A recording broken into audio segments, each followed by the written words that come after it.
Let's go.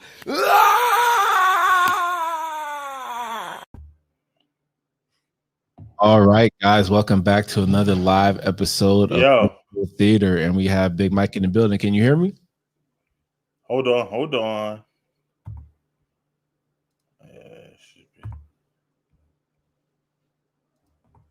Yeah. You got it? Yep. Can you hear me? Yes, sir. How you doing, sir? I'm good, brother. How are you? Oh, this is going to be a very interesting show, and we have to kick it off because someone had a birthday in the Avengers this week, and it was Tony Stark Jr. Did you check out his stream? His birthday? No, I did not. I was busy that day. Yeah, but okay, we have some highlights that were just. I appreciate that.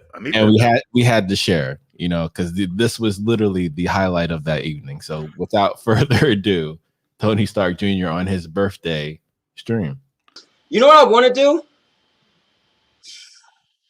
I would love to do a nip up. Let's just let y'all laugh at me for a little bit. All right? You guys want to laugh at me? So I can't do this anymore. Also, I haven't practiced. So let's see. All right, Mr. Irwin so nice. Let's see. This will be the first to let everyone know that this is episode 1 of New Richard Simmons. Josh said 413. I don't know about that. All right, so check it out. You guys know what a nip up is? That's when you see the wrestlers lay down and come up off their back. Some people could do it really good without using their hands. I used to always need to use my hands. Now, I haven't did this in years. So, because of my birthday, and I'm not doing a backflip because I didn't practice at all, and that would be catastrophically not good. I'm going to attempt to do a nip up, and you guys can get a chance to laugh at me. I don't think that's going to happen. Let's try it. Oh, yeah, that ain't going to happen. That's hilarious, bro. Absolutely. Yeah, bro, why was he doing this so hard already? That's hilarious.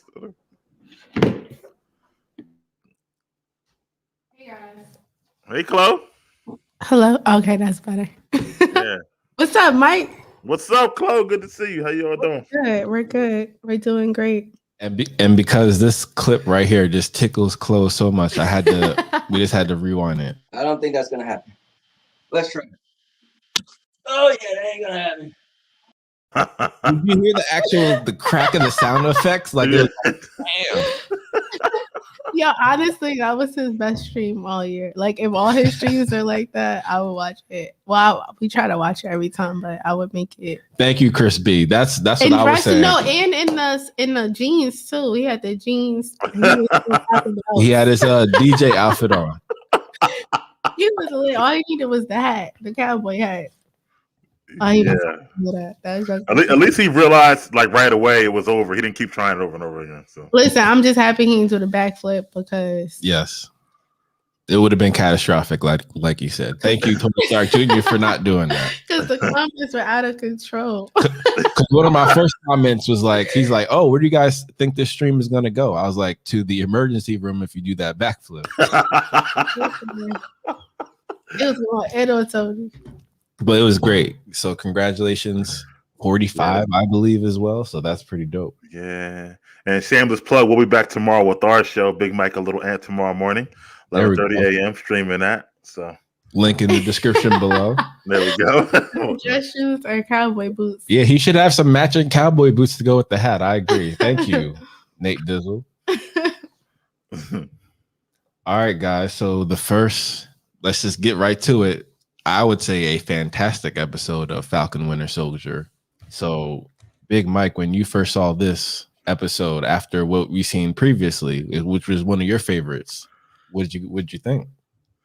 I thought it was a great episode. I thought that it started out with the action and stuff like that. This is me doing spoiler free, obviously, but it started out unless we're changing, I don't know, but started out with a lot of. Oh no, thank you, Big Mike. My apologies to the audience. I was incredibly rude. This will be a spoiler discussion as well, so just FYI. Okay, well, the action when they showed Walmart, Captain America, John Walker, and him kind of running away. And that first like triple threat scene they had with the fight kind of gave me like shades of when it was Tony versus the Winter Soldier and Captain America and stuff like that. Thought that was good.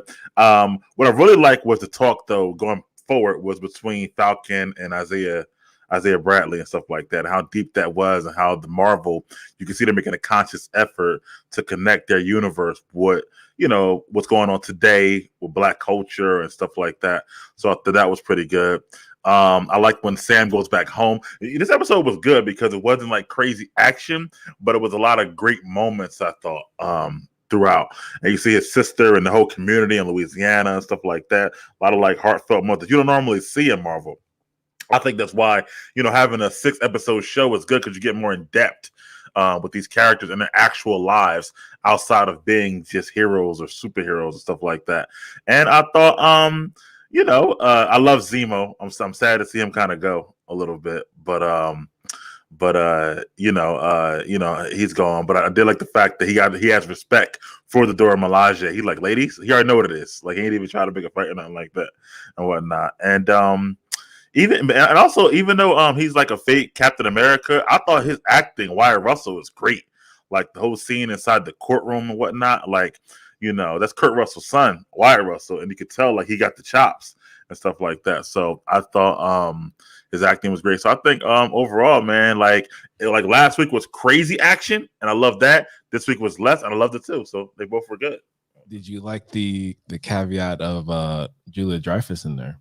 Oh yeah, I missed that part. Yeah, Julia Louis-Dreyfus. Yeah, she was one of the cameos they were talking about. Yeah, I like that. I think that she has a lot of depth as an actress too. I know people know her from Seinfeld and Veep. Veep is awesome, by the way, HBO Max. I don't know if you guys ever seen it. Fantastic show, Veep. Yes, fantastic show, Veep, stuff like that. But she's an actress, you know what I mean? So I feel like she can do it. She's supposed to be, just for people who don't know, playing Madam Hydra and whatnot, and she has like a lot of different ties to Nick Fury, and then she goes bad and stuff like that. So I kind of like the mystery of her and stuff like that. So I think that's pretty good too. So yeah, I don't know if I'm missing, but and of course Carly, man, Carly's been great the whole series too. The leader of the Flag Smashers, the chick or whatever like that. I like her as well. I think that her character has a lot of depth as well, and she has a lot of different emotions. Her people are dying. She's mad. She's a refugee, and she's not getting what she needs. Like all these people, even John Walker, like his best friend died. He felt like that no one, like he couldn't help him and stuff like that. Like their motivations aren't just like, I'm a villain, ha ha ha. Like I love the fact that a lot of Marvel villains have different motivations than just I want to be rich or whatever it is. So I loved it. Yeah, and did you also see that Carly was one of the essentially she had a similar role in the Han Solo film. Yes. Yeah, that character, the rogue outlaw. So she's Disney. Yeah, so Disney's definitely sending her around the circuit. And Chloe, what did you think? I think that it's like it's interesting, right? So I made a note to say last time that there was a lot of innuendos of things that shouldn't necessarily be on Disney Channel, and Josh made a point of saying like, hey, they didn't actually like show it, they just insinuated it. So I mean, as an adult, I was just like, okay, is this a little too raunchy for Disney Channel? But at the same time, it's like I guess kids watch other things like video games, like even with the shooting and stuff. Like I don't remember growing up watching like Disney Channel and people getting shot. So is that Abu? What? Oh, the cup. But I don't know, the episode, it was good. I think it's getting there. I think they're touching on a lot of social issues going on, or trying to in their best way possible. Is it believable to me? I don't know. It's like they're like, it's like they don't have enough time to dive deep into the whole like, oh, he's a black man in America thing. And for me, it's like, okay, I give them applaud for talking about it, right? Or bring it to the forefront, because this is something that people are seeing on TV every day on the news. And these are issues that we are dealing with. Hey, Mr. Urban World. However, part of me is just like, do you want to touch on that if you're not going to go deep and dive deep into that? Yes, we are talking spoiler alerts. I'm gonna try not to spoil too much, but I don't know. It's just like, I don't know. It's not sitting with me well. Like, I feel like there needs to be more context, and I feel like Disney's always has severe sexual innuendos. Going back to Snow White, I did show her Little Mermaid yesterday, actually. So thank you for that. Which is yes, which I agree with, right? So as an adult, I'm looking at it. Yes, you should definitely watch it. It's lit. As an adult, I'm looking at it through an adult lens, so I'm catching on the stuff. But I'm going to have a conversation with my nephew to see if he's like understanding. If you leave, Mr. O'More, come back though. We're talking about other stuff too and whatnot. So. But it was good. I think that is a lot of action.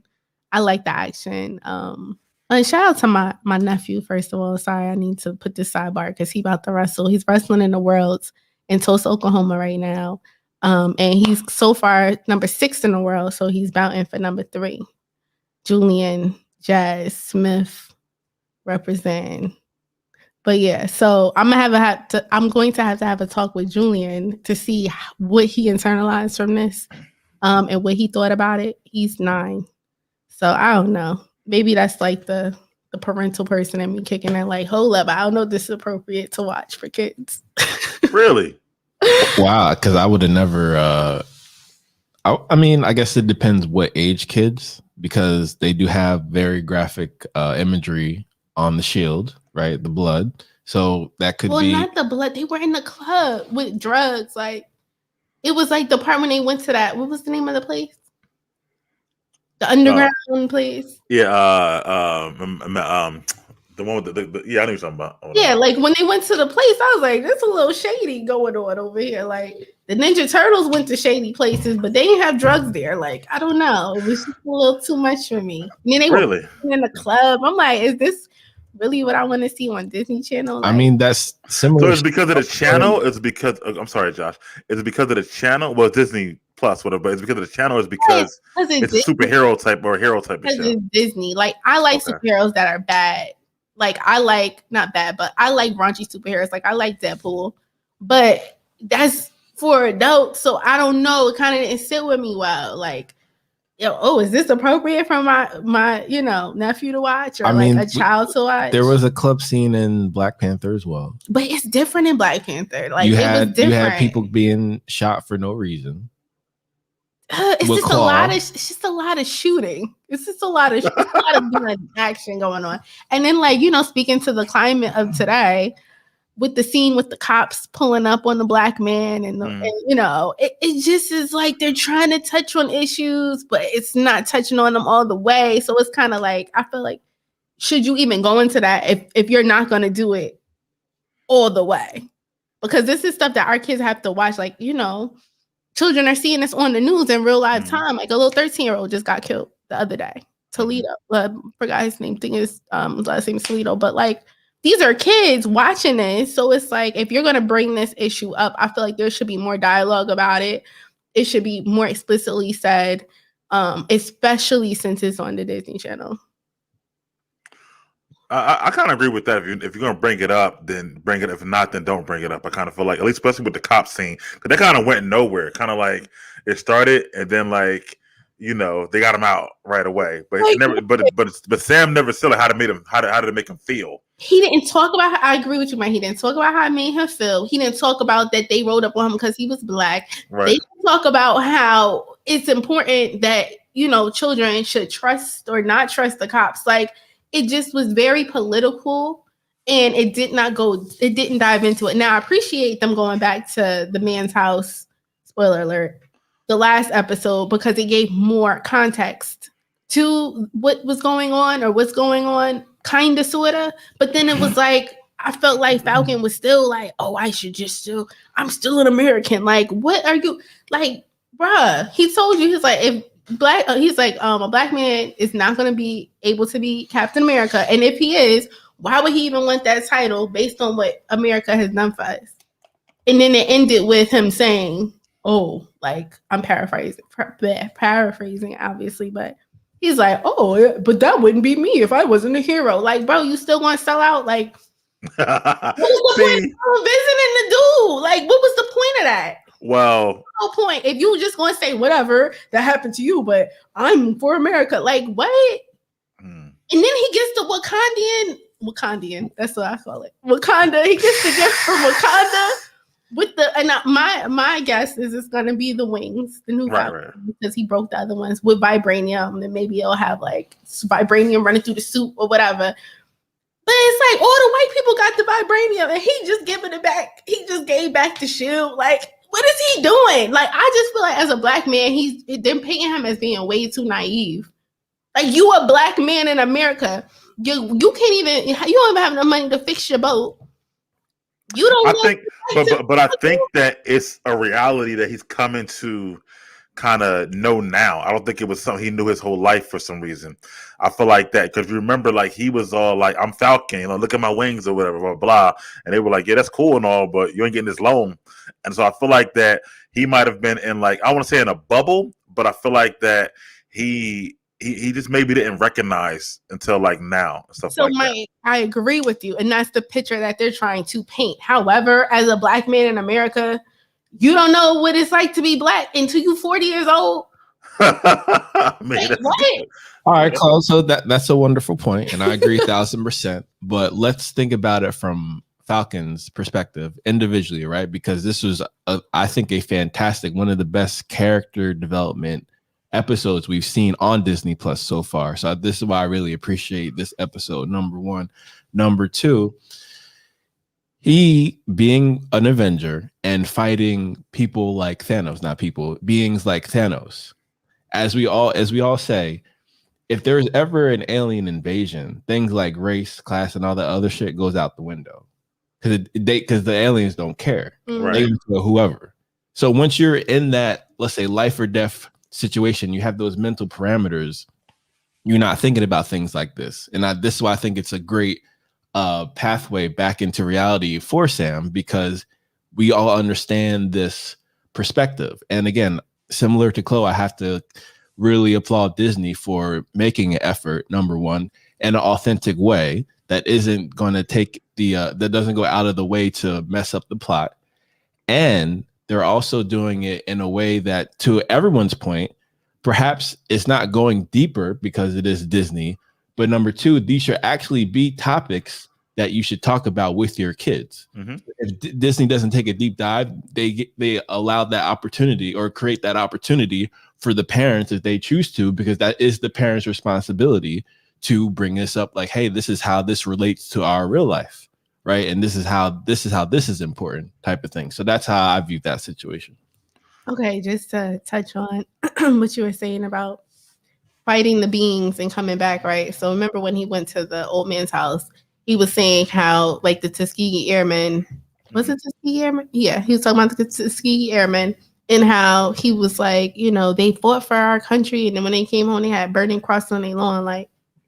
Yeah. So it's the same thing. Like, it's just history repeating itself. So I can't buy into the fact that Sam is that ignorant as a black man, and he's dealt with people that are white his whole life. Like, I get it, and Josh, you made a great point. You know what, though? It seems like that, I don't know, if you're like a soldier, you create a brotherhood, right? And I think no matter what race, skin color, or creed, you kind of create a little brotherhood with each other. So I feel like he's a black man who's American. How long has he actually been in America? Since he's been a soldier. He's been on missions after missions after mission after mission. So I don't know if he's dealing with the racism blatantly as much as like me and you. Even like Lamar, right? Battlestar. He seemed like he was not as far as like into racial divide either. He was kind of like, yo, this is my best friend right here, blah blah blah, and that's it or whatever. Like, can we just talk about how I think that was all fake? Number one, did you not see how the sister was looking at him when he came in there with that story? The sister might not have liked him, but Lamar loved him though. Yeah, but he loved him, and you see how that dynamic went, right?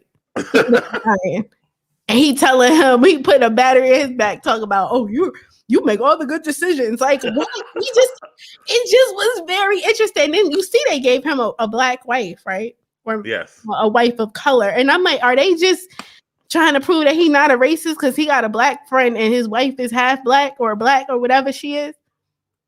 It just was. No, I mean, he had that in the comic books. They were partners in the comic books too. So I don't think they're trying to make it black in the comics. I don't know about the wife, but the friend Battlestar was there. They were partners. Yes, okay, so maybe I can believe that. I can buy that. But I need to see the comic strip where his wife is of color. Because I'm just like, they trying to prove that he's not racist so bad. Like, I don't know. It's just something this side of me. Wait, like, you think he is racist? Yes. Then? Yes. Any reason why? I just have a feeling. I just have a feeling. Even though it has nothing to do with the plot. We don't know yet. And it might come out. Because the sister gave him a look like. Right, but the fact that he wasn't telling the truth, but that had nothing to do with racism. I don't know, guys. We'll see. I don't think that's been determined yet that he's, racist or not like that. I think he has a lot of issues. I mean, wrong, but I don't know if he's actually. Well, didn't they say he killed all those people in battle, and wasn't it in like the Middle East or something? I mean, I think they both did, but I don't think that was because of racist issue. I think that was because of his orders. Like he said, you ordered me to do these things. You made me this way. Most soldiers, man, like they do a lot of stuff that they don't. Basically, Winter Soldier without the serum. Can we talk about the serum? Go ahead. Because he didn't necessarily explicitly say that he took the serum. Oh, we know he took it. We know he took it, but they didn't say he took it. I don't know how many people actually know he took it, honestly. Okay. So there was a scene where he confiscated the serum, put it in a little holster. Little pouch, little man pouch. Purse. Thank you. Absolutely. And then the next scene, he's fighting on the stairs in that compound, and he bends the steel. Right. And the other dude says, "Oh shit." So for subtext, context, was the moment. I mean, come on, guys. Come on. Wait. No, I agree. Wait a second. Can I just interject for a second? Because my nephew just beat his opponent and is about to down. So he's beating for 3 in the world, y'all. In the whole world? Yes, in the world. He's fighting in worlds right now. And he's doing the damn thing. Bravo, Julian. We love you. Okay. So he got to fight for second place. But go ahead, Big Mike. All right, my bad. No, with the serum, we definitely know he took it. But it is weird that they don't acknowledge it, like Sam or Bucky. But of course they know, especially Bucky, because like, how are you as strong as me all of a sudden or whatever? Exactly. Like so I know that he knows that. It's just like I said, I think he's a fascinating character. Honestly, I mean, the racial part I don't know, but I think his acting has been getting better and better each episode. And to me, I just like that Marvel don't just make him. And again, he don't even not really necessarily like want to fight Sam and Bucky. He wants to get to Carly. Like that's what he's going after.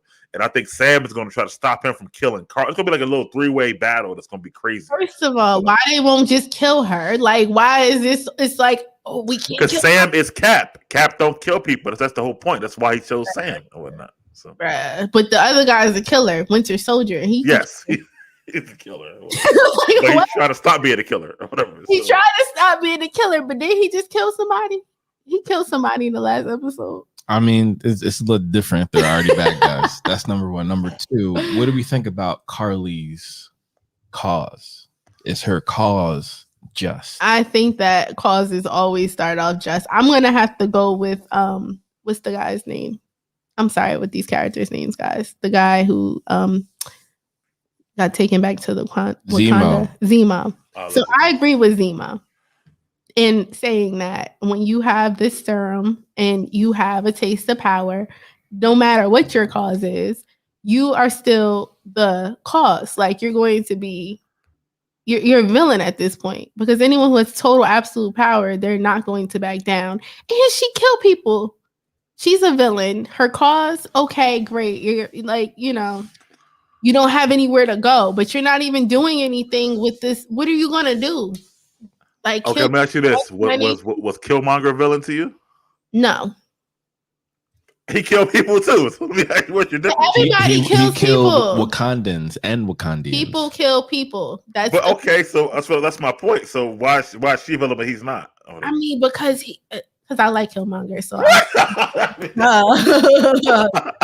Michael Jordan, Killmonger, like as long as you say it, that's fine. But I'm just wondering what the difference is. villain ever. And I also liked Thanos. I thought Thanos was a great villain. Villain, right? A villain, yeah.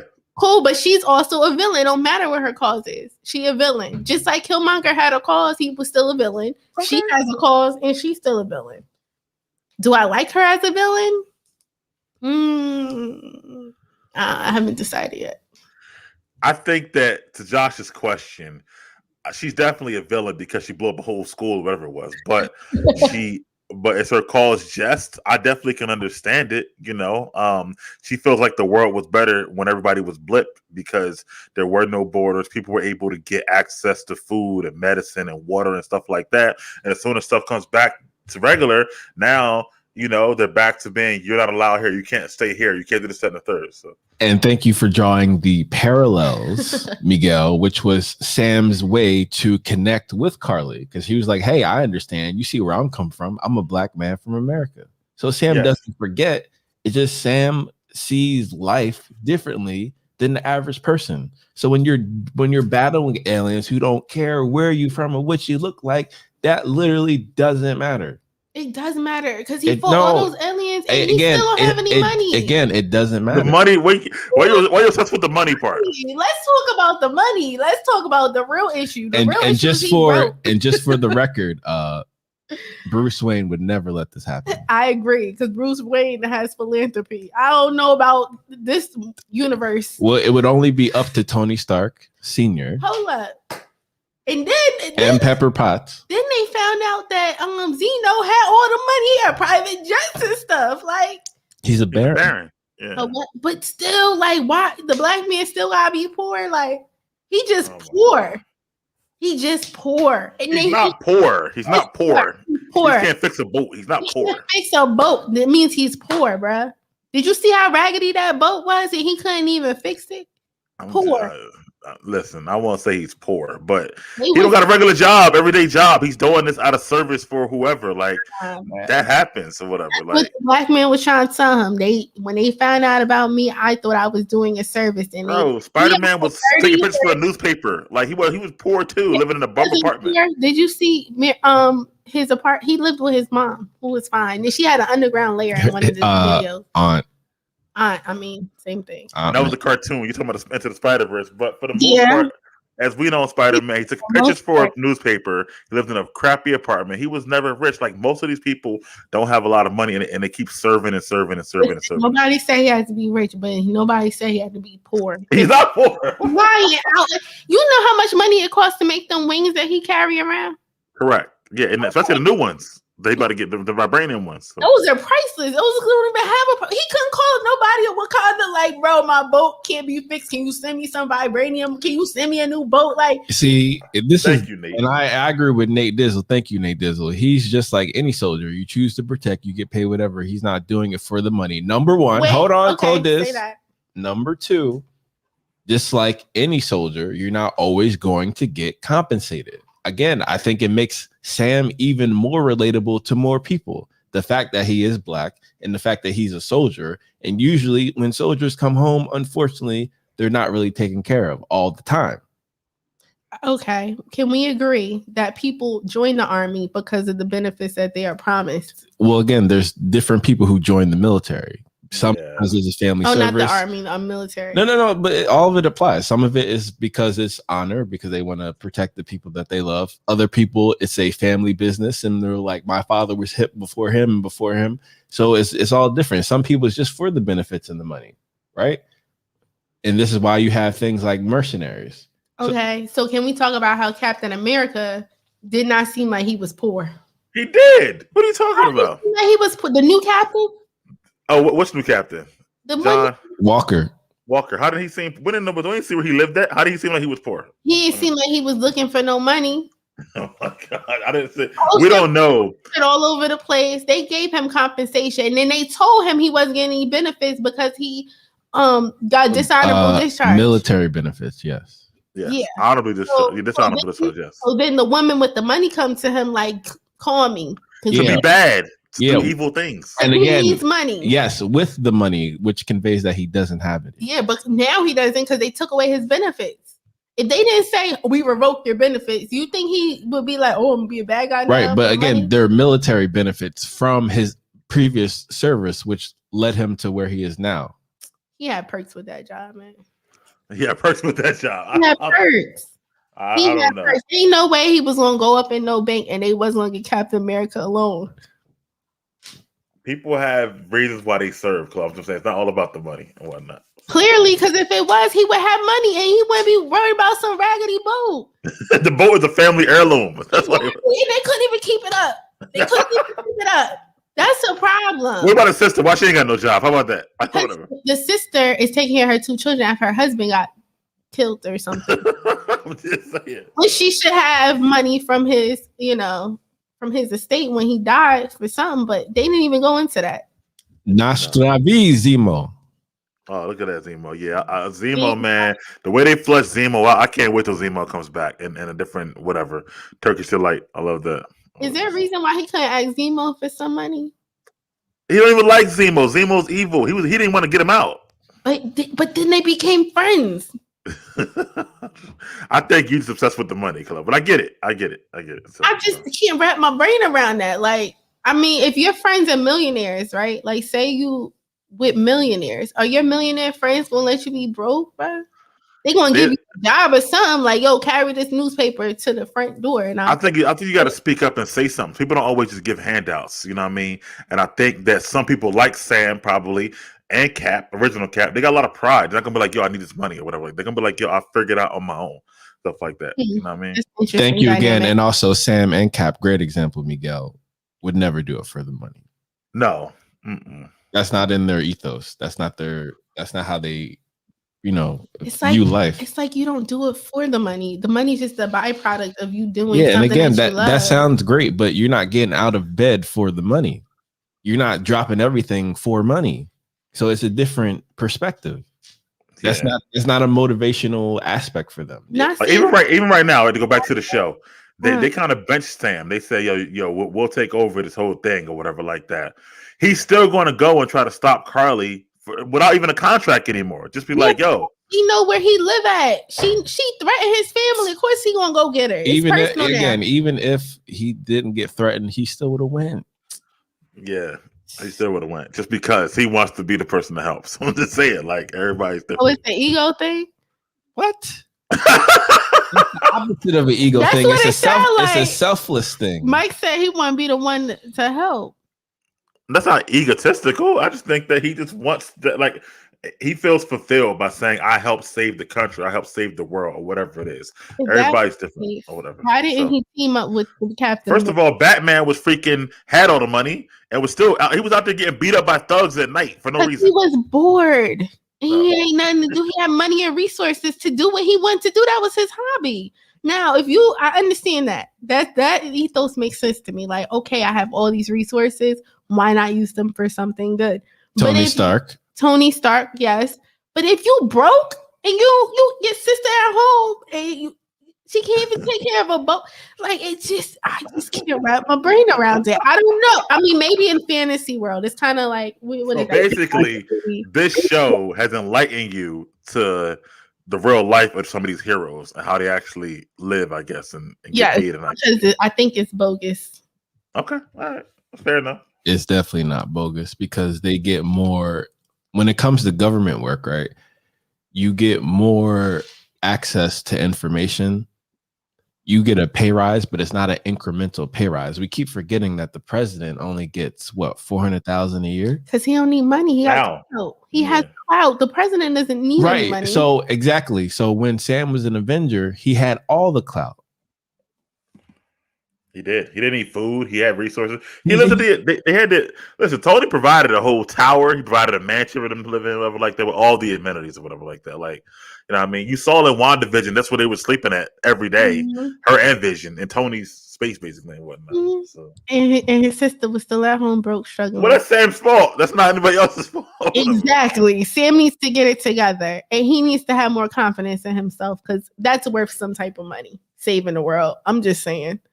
Another Everything he's doing during the show is to help. He's not getting paid to hunt this crazy chick and stop the new Walmart Cap. Correct. Exactly.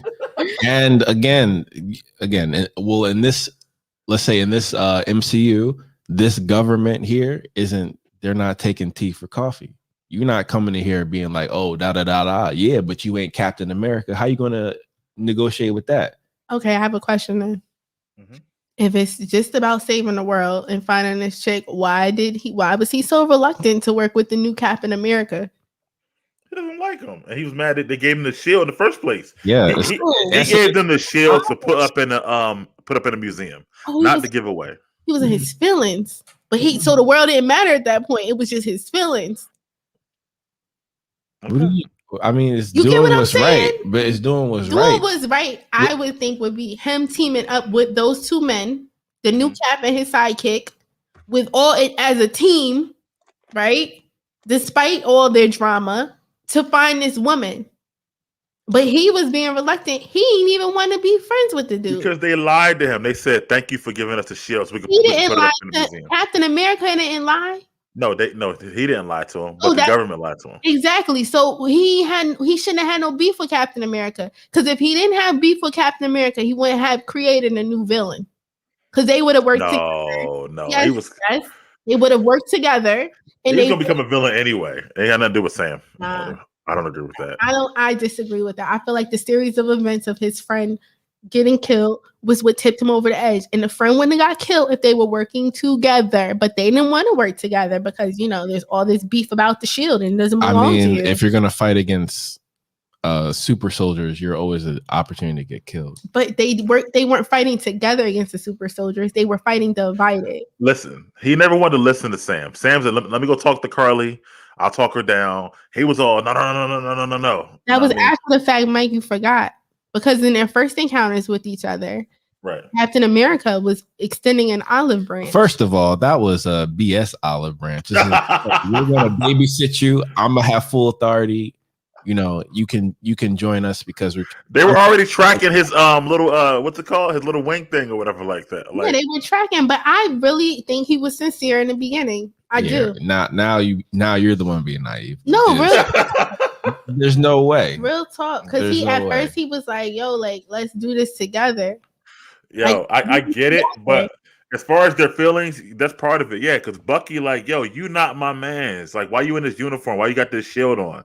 He wasn't trying to hear it, and Sam was kind of rolling with Bucky. So what I mean, I get it. And now they made a new supervillain because they was in a feeling. Well, he's definitely not a supervillain. Oh, he's gonna be a supervillain. You could see it written all over his face. He's super soldier, supervillain now. So maybe that's another reason as to why that Sam was never going to team up with him, because he was just brimming with being a supervillain. No, because the other dude, Winter Soldier, was a straight up serial killer. And he's his friend now. Well, but Cap vouched for Winter Soldier. And it wasn't under real Cap. Oh, he was mine. He had MK Ultra. He had the Russian version of MK Ultra, the Russian Hydra version of MK Ultra. Yeah, not even close. But even with that being said, Josh, I still would want to kill him if I were Tony. You kill my parents. I don't care what kind of troll you're under. I'm still going after you. Exactly. And you were aware of it too, so you could have said something like, "Hey, listen, Right. Matter of fact, was Tony one of the names in his book? No, maybe because he's dead already. He knows he's dead, I guess. That's some BS. Yeah, I agree. I agree. I do like the Winter Soldier. He's probably my favorite character in that series. I'm sure Sarah would agree with the White Wolf. I like that too. How Ayo told him, "Listen, don't come back to Wakanda right now. Like, don't bring your ass back." Okay, because you about to get it. You saw how she disarmed his arm. They put it on there. They put the little cheat code on there. Yeah, that's why we, the audience, got to see the Walmart Cap in the locker room. That scene tells you this guy needs help. He's got PTSD or something. I think they all have PTSD. If you want to keep it funky. Yeah, I mean, I think most soldiers do. Like, what? They're like fighting super beings all the time. They friends dying left and right. Which is why I said what I said about Sam. He not worried about all that dumbish, because it is dumbish regardless. But if you go back to, I think even Avengers 1, when Loki was talking to Cap, he was like, you need war. Where would you be without a war? Like, what would you be? Like, a lot of these people, they need, even Cap, like I said, needs war to function because that's all they know and whatnot. Trauma. Yeah, exactly. Stuff like that. High stakes trauma at that. Yeah. Adrenaline junkies.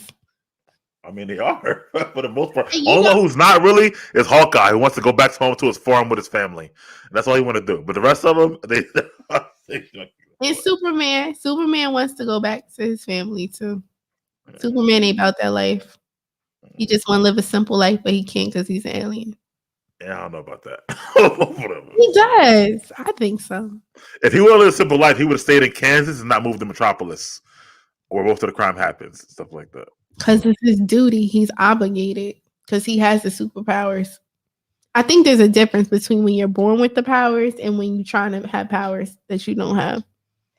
Really? Yes. What's the difference? Because when you're born with it, it's like, you have this code that you have to live by. And because you have these powers, you have to. It's like your born duty, your obligation, versus somebody like Falcon. He could just give the wings back and go live a normal life. Like, he wants to be important. Okay. He's like begging to be important. Interesting. Yeah, I just think he's called to serve, but that's just me. Remember, he said it. He said it out his own mouth. The last episode, he's like, "I just want to be important." I want to be. Yeah, when he was talking to his sister, remember, she's like, "Oh," he's like, "Oh, you think I keep running away?" She's like, "No, I don't think you keep running away." He's like, "Well, I just want to be important." Like, bruh.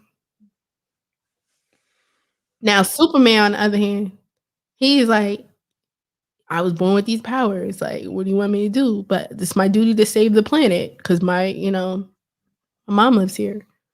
But you're the most powerful person on the planet. Exactly, which is why you have to. Right, but that's why. That's what I'm saying. There's a difference between people who are born with the powers that be and people who want to be this person that they're not. That's why anime has a bunch of story and fighting episodes. Then we'll randomly have a pool party episode where everyone's just hanging out and not talking about the fight. This was kind of like that though. They were hanging on the boat, fixing the boat. You know what I mean? It was the kids were playing with the shield. Like, I felt like this was the episode where they were just kind of showing real life and how it goes. The whole town, like I said, came to help them out and whatnot. But I'm mad about only thing I'm mad about Chloé is that you didn't think of that idea before, like to get people to help you out from the whole town. But it was what you were saying. He was too prideful. Yeah, that could be it too. Yeah. And at some point you have to be humble. You got to humble yourself. Like, I feel like the last episode, everybody got humbled. Yeah, that was the theme of the last episode because, Falcon was talking to Winter Soldier. He got humbled. Yeah, he did. Yeah. Falcon got humbled. Oh boy, Zeno got humbled. Everybody got humbled the last episode, and Captain America got humbled. Got put in his place. Yeah. So it was good. Like, people. That's a good theme for the episode. Yeah, very good theme for that episode, and right, character development, which I think Disney's doing a great job at because I don't know these people, and now I feel like I'm a little bit invested in them. Yeah, Disney has made characters who were like B-level, C-level characters interesting, like Falcon, even like Wanda. You know what I mean? Stuff like Wanda that. Was lit. I think I'm liking this. I like that Disney's doing that. And I think it's never ending. Like, they got the formula for success because there's so many backstories to people like that, like you said, that are irrelevant, and then they become relevant based on their individual experiences. And I love how they all connect. Like, I was so excited the last episode at the end when they showed the little balls from Wakanda. Yeah, so finally, like, yeah, they played the music. Yeah. So I can't wait. I love how they intertwine everything together. I told you, bro. I just started this episode. I got in trouble for cheering when dudes are talking to me. That's hilarious. Speaking of Wakanda, Josh, what's next on the agenda there? Oh, no. Yes, sir. So, Big Mike, for those who don't know, could you let everyone know what Disney said about the Black Panther going forward and what this new petition that I think around 5,000 fans signed to happen with that character? Yeah, I think it's more than that now, but yeah. So Disney, well, initially, rest in peace, Chadwick. Chadwick passed away, unfortunately back in September. And let me just give you the whole background. So at that time, they had already finished Coogler had already finished writing Black Panther 2. It was done, written, and they were, going to principal photography and start shooting and stuff like that or whatever. Disney took about 3 to 4, but they didn't rush it. But I guess they sat with Coogler and sat with people to make a decision, and they decided that, kind of they don't want to recast T'Challa at all. They want to leave that as that was the character that Chadwick played, and no one else will play T'Challa, ever again. Doesn't mean now for people who don't understand, doesn't mean Black Panther. They will have another Black Panther, but T'Challa won't be the Black Panther. They won't recast T'Challa. They made a decision, and that was it. Well, since then, this guy E-Man, I've actually watched his stuff online a lot. He started this petition or whatever, and online, and it's got up to 5,000 more signatures about recasting T'Challa. And he has his reasoning, and he's basically saying that by recasting him, it would be paying homage to Chadwick by letting the character T'Challa continue and continuing his story.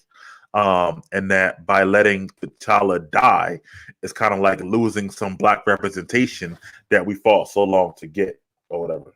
So that's where we're at now and whatnot. Chloe? They better recast him. The hell, people pass on. Unfortunately, that doesn't mean the character is done. Like, how many Supermen have there been? How many Spider-Men have there been? Like, the same character. Look at the Joker. Like, could you imagine if they stopped after Heath Ledger? But okay, now for someone like you though, especially who, believes in was really into the whole Black Panther movement, the movie, blah, blah, blah, or whatever, you wouldn't feel like seeing someone else playing the part? Would that not upset you? No, I don't know, because we need Black Panther. Like, y'all ain't going to just give us a Black Panther and then he dies and say, "Oh, that's it, no more T'Challa." No, Black Panther will be there. No, but who are they going to put? Like, somebody complete? Like, no, there needs to be a continuation. Okay, for instance, look at Fresh Prince of Bel-Air. Right. The moms changed. The Vivians changed. And guess what? I love both Vivians equally. Okay, like, you can't just be like, "Oh, it's done." Like, why would it just be done? I'll take dark skin and Viv myself, but that's neither here nor there. I love both and Vivs. Like, they both did their thing as Aunt Viv, and that's just what it is. Like, that's just a part of the, there's the original Black Panther, and nothing will ever come close to that. However, why should we penalize someone else who can be in that role and play it their own way? I feel like you're saying this now. I definitely get the premise or whatever. I do. Number one, I feel like they definitely can't do it now. Like the first movie, if they were to do it, has to be down the line and whatnot. I feel like I said, they can make M'Baku Black Panther. They could bring back Killmonger for Black Panther. Josh. They can make Shuri Black Panther. Anyone could be Black Panther.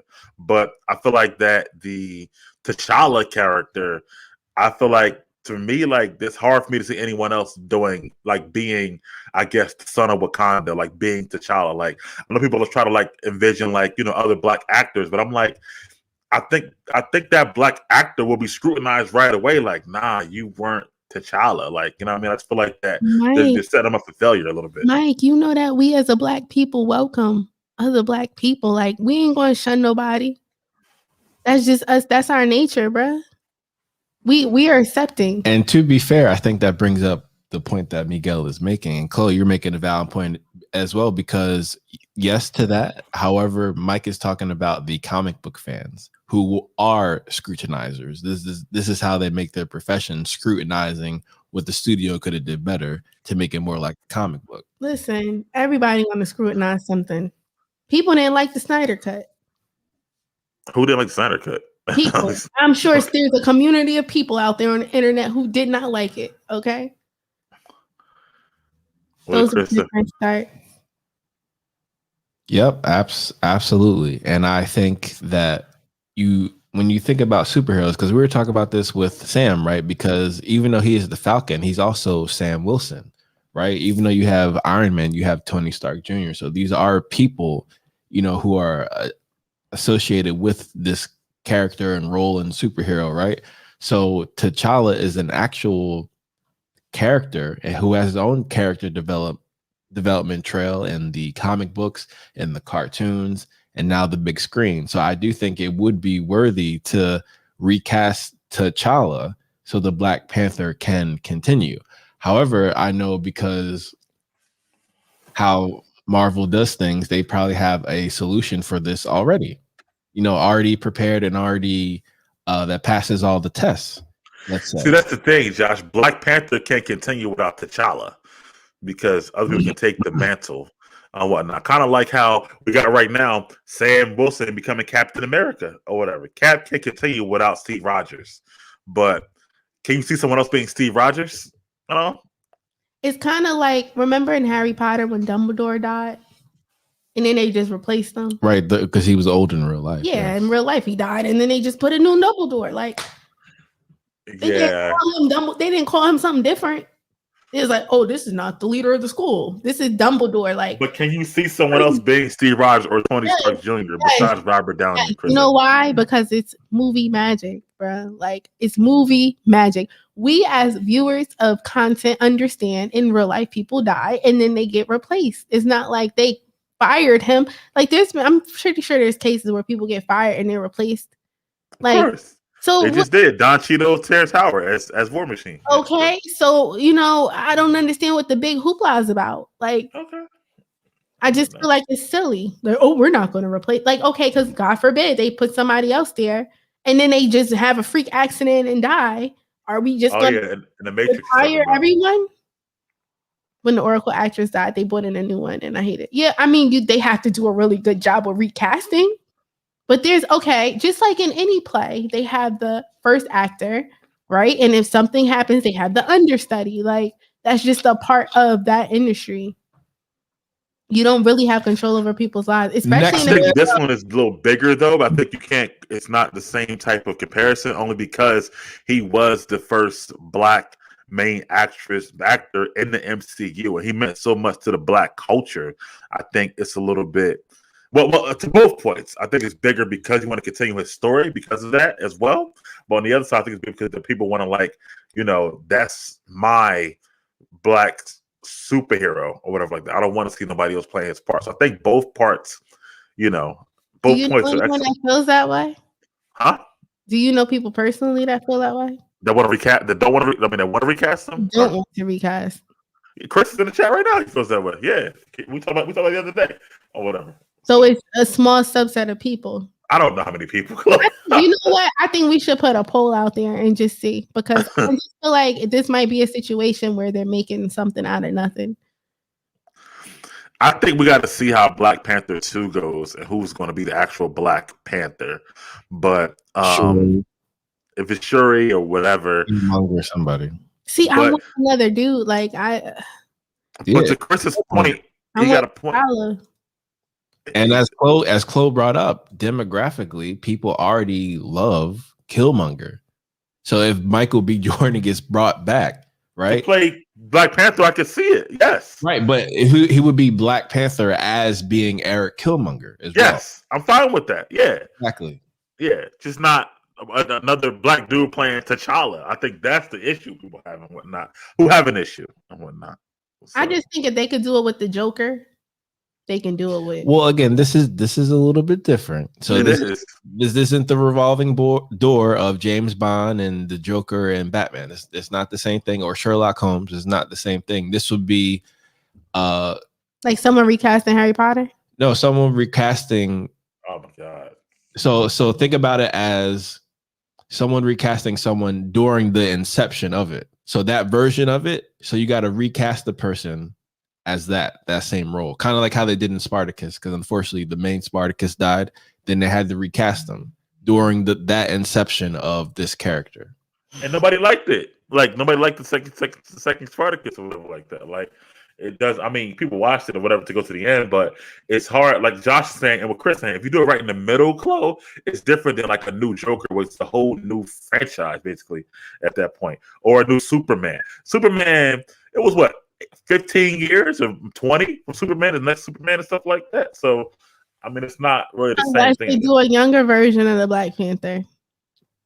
But I guess with the phase 4 and leading into phase 5, I don't know if that's actually going to work. Like if they were to do a prequel and when Black Panther was a younger person and He wasn't the king then. That wasn't really, you know. It was Prince T'Challa. And Yeah. the way that they're going with the multiverse, that might open up an opportunity for that as well. So we'll see. I definitely get the fans' view on wanting to recast him. I mean, I see the point. I just feel like when they actually see it on screen, they might have some pushback. Like, you know what, we should have left that alone. It happens all the time, stuff like that. So yeah, I guess it depends who they choose and what direction they choose to go in with the plot as well. And how committed the actor is to it. How can he do the Wakandan accent? Like Chadwick put a lot of work into. Bro, there's other talented Black people out there. Like, trust me, I know. I'm not saying that. The accent, like, bro, I would hope so. If they get a person from Africa, like. Chadwick's not from Africa. I'm just saying, like, if he could do it and he's not African, like, why can't another Black? What's the fake accent? It's not even a real African dialogue. There's an opportunity for another Black upcoming actor to take this role and make it into art. And I don't think that we should deny anybody that, especially a person of color, because it ain't a whole bunch of us on here, especially in, you know. Well, that's a great point. You know, to give opportunities. Even like people would, I'm wondering if this conversation be happening if it was a different superhero. Like, should we recast them? Like, yeah, you all should. That's the point. To me, it would still be the same, right? It would still be, you need to have that character in the storyline that he's part of it, right? So I just think T'Challa, they kind of cut it short with his character development because he has such a prominent story arc in the comic books. So it would make more sense to have this here, you know, at least have a trilogy of Black Panther films with T'Challa as the star, right, of his own, you know, trilogy. Yeah, I mean that point is good as well. I just feel like I'm think about Joker, right? Like you said, right? Now let's say, Josh, if Joker didn't the Morgan Freeman, he could be the voice. The actual character Joker didn't die in the Dark Knight or whatever happened to him in Dark Knight, right. And then they brought back a new person to play that Joker. Heath Ledger's Joker in Dark Knight. What was the last one called? Dark Knight Rises or whatever like that. Yeah. Right. That wouldn't have worked. I'm sorry, or whatever like that. You had to have a time go by and then a whole different Joker or whatever like that. Like, there's no way that Christian Bale would have had the same dynamic with some new guy playing that particular Joker. That's what I think the issue is. I think acting is acting, Mike. Like, if you're a good actor, you could be whoever you want. That's the whole point of acting. So if you suck as an actor, of course you're not going to be able to do it. And to be fair, you brought it up with Rhodey, right? Because if they get the right actor, because Marvel and Disney have their own mythology when it comes to picking the right actor. So I think they would pick the right actor with the prerequisite acting chops to then have that type of. Let's be honest, Don Cheadle's serviceable, but I mean, people don't think like he was better than Terrence Howard as Rhodey. I mean, in the second movie, no, but going forward to see what Marvel is doing now, I think Don Cheadle better suits that game plan. Okay, respectfully to Terrence Howard, who's a phenomenal actor as well. I'm just saying, I think Terrence Howard was perfect for the first Iron Man. I don't think Don Cheadle could have did better than what he did. But remember, the role was created for him. Like that's how it was written, with him being the face. But going forward, with again the tutelage of Kevin Feige and everyone, they wrote it with Don Cheadle, so allowed Don to be Don, but also be Rhodey. Okay, so you're saying that they'll write the T'Challa with the new actor in mind, their mannerisms, their inflection, all that stuff or whatever in mind. I mean, that's a part of how movie magic is made. That's how you put your team in the best position to win. And if you, again, as long as you have acting chops and the writers have writing chops, I think it'll be a great occasion, personally. Do you think it should be something that should be done right away, or maybe Black Panther 3 or whatever like that? I agree with that. I agree with Black Panther 3 because I still think that Ryan Coogler had had his plot, right? So I still think with Kevin Feige, they still wanted to be Shuri, to be honest. So I think they just had to accelerate that and then create something different for Black Panther 3. Okay, I got you. Because I still kind of think, respectfully, that they knew that Chadwick had this issue, and they knew they had to write a story arc that coincides with his real life issues. Okay. I mean, honestly, Black Panther 2 is already done. Like Terrence Howard isn't an action star, and that's what I don't want to. That makes sense, actually. Black Panther 2 is already done, like written wise, stuff like that. So it definitely will be in part 2 and whatnot. But I guess the petition, like, what do you see the petition doing, if anything? I guess, Josh, what I'm saying. Oh, that's a wonderful question. I guess it depends what side of the argument people feel, because it'll make people, depending on how big it gets, it'll make people who agree with, I guess, Chloé and myself, and that it's probably better to recast it for all these reasons, or it'll, add more people to the people who have the petition to what they're offering. And I feel like whoever voices their displeasure more is probably going to get their way, because as we know, it has to do with box office and demographics. So if a large amount of people, that's, I guess, that'll satisfy the studio's appetite for commercial appeal, they'll go with that. Or if they get if they talk to a social advocate, like Jesse Jackson or whoever Al Sharpton, whoever speaks for the Black people in the media, if they coincide with, if they join that faction, then I think it might gain some popularity. It's just market research at this point, right? Well, yeah, I'm saying, if it gets up to 1 million signatures, you think Feige might say, maybe we might want to do it, I guess. So, it's market research. If people, I'm surprised at you, Chloé. I'm surprised you wouldn't want to see Shuri as a female, Black female, be Black Panther. No, I want whatever they're going to do, they need to do it. I want to see people of color on screen. Okay. And I don't think anybody should be blocking that with their opinions about, the original T'Challa. Nobody picked him. He just happened to be born for that role, and it happened. So we were satisfied with it, right? So we're going to be satisfied with the next person. Like, I don't think there should be any debate or any discussion about taking us off screen or pausing things that are in motion for something that silly. Like, death is the natural part of life. People are going to die, and you keep going. The show must go on. Okay, I mean, that's a good point. I think it's a good discussion, amongst Black people. I don't think white people are having this conversation about recasting them or not, or whatever. Like, why we trying to stop with what? Just let. I think people hold him on a certain pedestal. They hold him close to their heart. Like, it's not a bad thing because they don't want to see him, recasted either. Hold him close. Hold him close. And guess what? There will be another one. And hold that one close too. Because we need to love all of them. Because just the fact that Black Panther even happened is amazing to me. I agree. Yeah. And even, Miles Morales. Like, let's go. Keep it coming. Let's go spend our money, guys, on the next Black Panther, whoever she or he may be. And let's just keep it going. Because the more that we spend our money, the more we have Winter Soldier and Falcon, in this storyline. The more we spend on it, the more it's going to be talked about. Yeah, and they got a whole Wakanda series coming to the Disney Plus, whatever. Listen, and guess what? I live for that. I can't wait, and they better not disappoint me because I'm gonna be on here talking trash.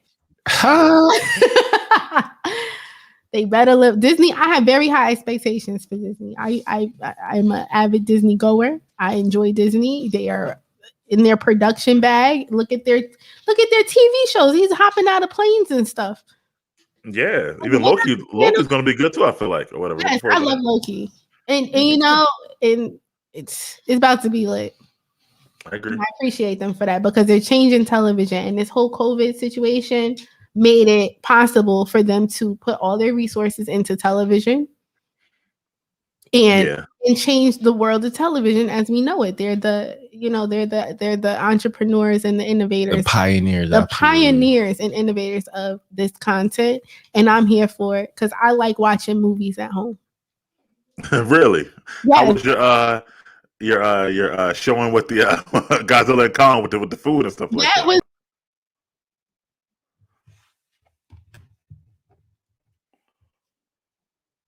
Hello, Josh. Okay, control now. I'm the captain of this ship. okay. So what happened now? How was your time at the First beach? of all, let's talk about Godzilla, spoiler alert, versus King Kong. My opinion is there should not have been actors in that movie. It should have just been King Kong Versus Godzilla. versus Godzilla. Like, we don't need humans for this episode. Like, the humans took away from the whole experience for me. The storyline was trash. FYI. Yes. Oh my God. Was it so bad? It was so trash. It was trash. Said Josh, this is trash. Said this is trash, but the action was lit. Like he's like, oh, Chloe, these movies are, they're not really for the storyline, they're for the action. And I'm like, yeah, but they wasted so much money on the actors. They could have just had more money towards the fighting scenes. They didn't, and neither story made sense. It just was bad. It was crazy. I'm like, what are they talking about? And I'm mad they wasted my man Paperboy from Atlanta. Like, I love him. Me too. I love Paperboy. I love it. It's funny that you were talking about that because I was thinking about him as a character when the comic came up about Terrence Howard not being able to do action movies. And he's the first person that popped in my head because he Paperboy, like right. he over here Godzilla, like doing the most. Like he was probably the only person I enjoyed watching in that movie. Right. And the chick, they had the little girl from Stranger Things. Yeah. So I was just like, she was just annoying. It was just weird. I'm like, why do they have all these people talking? And then the woman with the child who she adopted and like she's like a single baby mother. It was just very strange. There are so few Black comic heroes, and the Black male to female ratio is so off. I really want one of the women of Wakanda to be the new Panther. That makes sense. That's what I was saying and whatnot. Like, as far as that, if T'Challa's around, the Shuri really can't be Panther and whatnot. You know what I mean? And I'm not saying that she got to be right away, but I still think that was the plot anyway going forward. Why? I agree. She's so good at her spot. She's a woman in technology.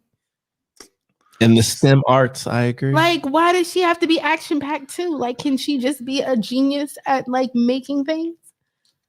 She can. Turn her into a warrior. But again, some people, I guess, as Nate Dizzle will agree, perhaps that is their glass ceiling that they think they might be bursting through. I think that she's just a genius and she should just stay in the lab. She's like the lab genius. Well, because again, Tony Stark could do both. It's like Alfred. Like, let's put Alfred in the action suit. I don't know. They do. They got them shooting guns and stuff like that. Why is Alfred shooting guns? Like he needs to stay home and read so he can get some better technology. Maybe the other chick. What's her name? The one who was in Falcon Winter Soldier. Sharon Carter. I don't know her real name. The one who you just seen in Falcon Winter Soldier. The Wakanda chick. Yeah. Ayo. Oh, whatever. I could see her being a Black Panther, but why Shuri? Shuri needs to be in there. Well, if anyone, it's going to be Okoye. That has to be who it is. Yeah. I don't think it should be Shuri. Okay. The women of Wakanda. Yeah. They're not, but they're not royalty. They can't be the Black Panther. They gotta be a part of the family. What if they have a new woman that we never seen before? Who's like badass? What that would also make the case to make a male character. No, a woman who just randomly shows up. That's what I'm saying. It would make more sense to have the male character for the Black Panther and have that storyline. But unless she's like a long lost sister that nobody knows about. But that's my point. It could be a long lost brother, and that would actually fit. That would fit. Yeah. That's true. Hey, Papa might have been a Rolling Stone. We don't know. Listen, okay. Hey, he had the Quinjet before they had the Quinjet. Go ahead, T'Chaka. Go ahead, kid. Go ahead, brother. If what's his name, Eddie Murphy had kids and Coming to America, he didn't know about. That's true. First of all, in real life, he would have known about it, and she would have looked way better than that. Respectfully, he was intoxicated, so he didn't know the difference. Like I said. All right, guys, we're going to move to our last and newest segment of Mental Theater News, which is Mental Theater News at Warp Speed.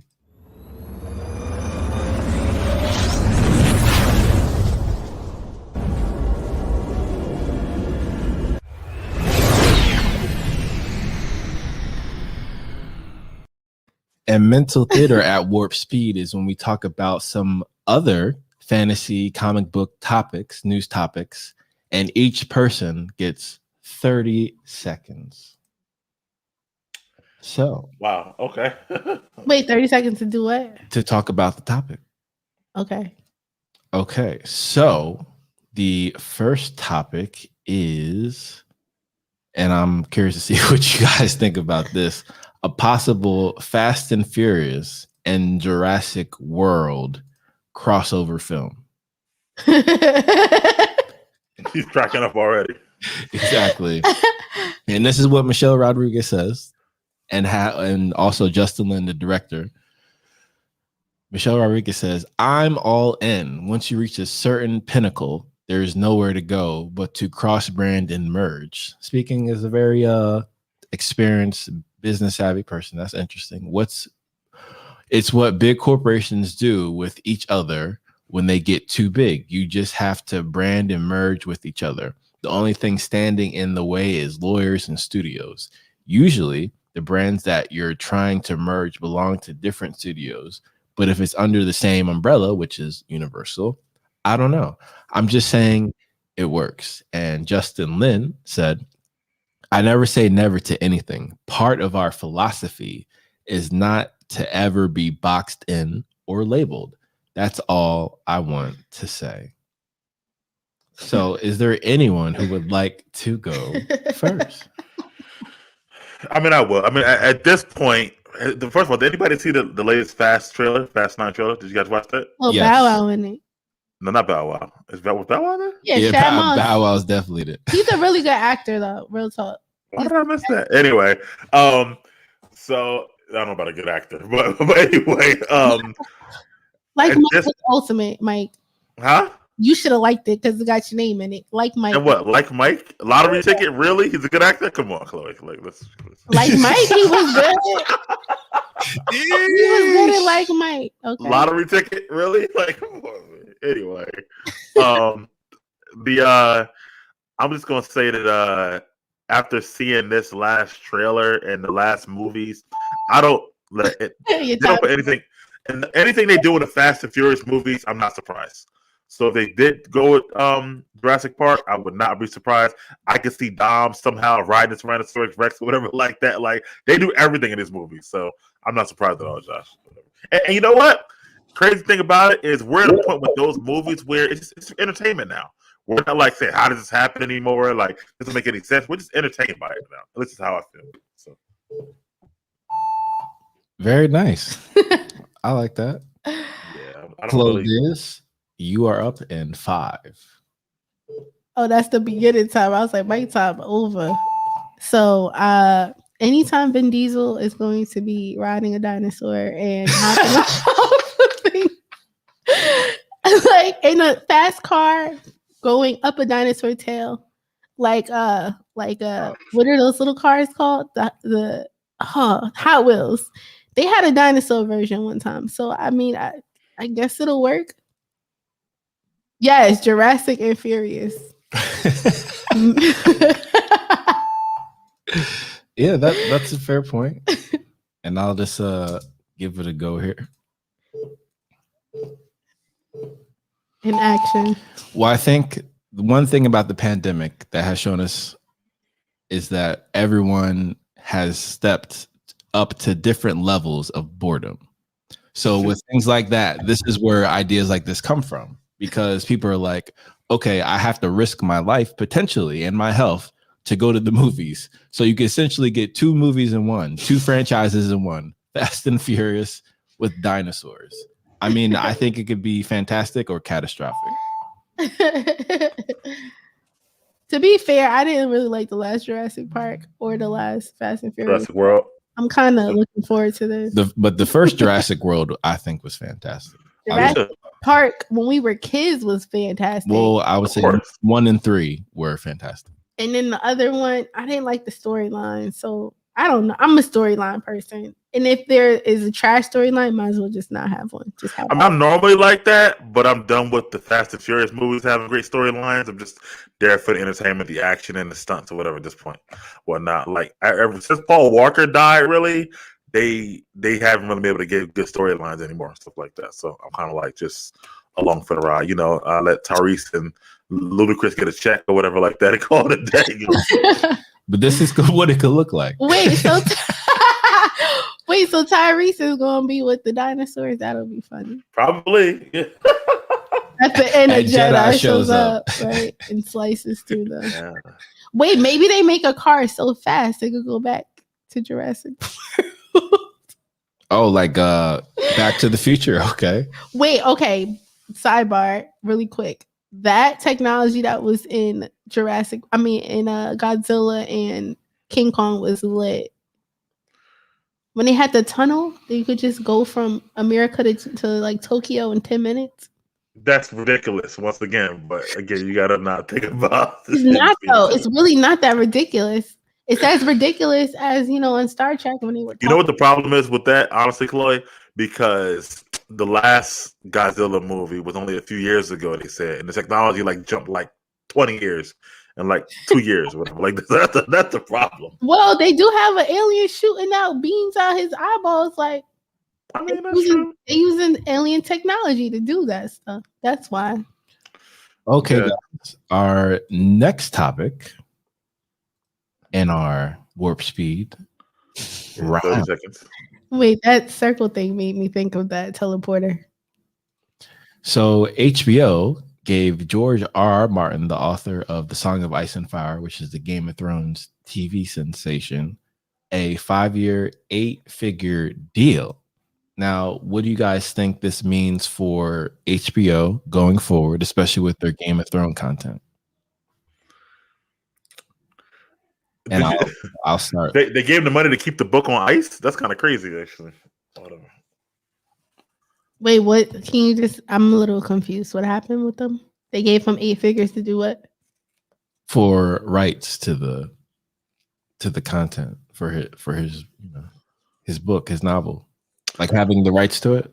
Oh, well, I'll go real quick. So first of all, HBO has got a bad taste in people's mouths from and I'll keep 30 seconds to from Game of Thrones season 8. The shame about that all is that season was so bad. People are just not as big on Game of Thrones anymore.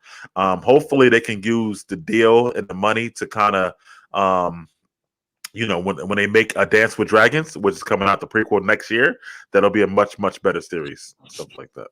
So. I want to read that out loud. That's some. He needs to finish the books before doing anything else, right? He looking old. He gotta finish those books before we have another. But he has assistant writers and staff writers who already know the plot. They know his style of writing for the past couple decades. They'll be able to finish it. They'll be fine. All I'm gonna say is, is it my turn for my 30 seconds? Right. So, winter is coming, and I'm sad winter left. I didn't like how it left. It left horribly. I was so invested in Game of Thrones, and then I think after the last episode, I just blacked everything out because it stuck so bad. Cersei dying. What the hell was that? Bran being the king. Spoiler alert. Bran the Broken. Bran the broke. What the hell was the whole thing about? Wait, you don't think Cersei should have died? Is that what you just said? Did you remember how she died? How she died? Yeah, but she should have died though. No. She's saying how she died. How she died with her lover, lover brother. Spoiler alert! I'm spoiling it because it was trash. You're welcome. You're welcome. So you don't gotta waste your time and get invested and put your heart into it only to get stabbed out. I agree. Twisted and turned. Who the hell? It was like they just gave up. They were like, all right, we about to make some money from Starbucks. We're gonna make some money from all these other people. Product placement. Don't we have a whole podcast about that, Josh? I think about Game of Thrones season 8.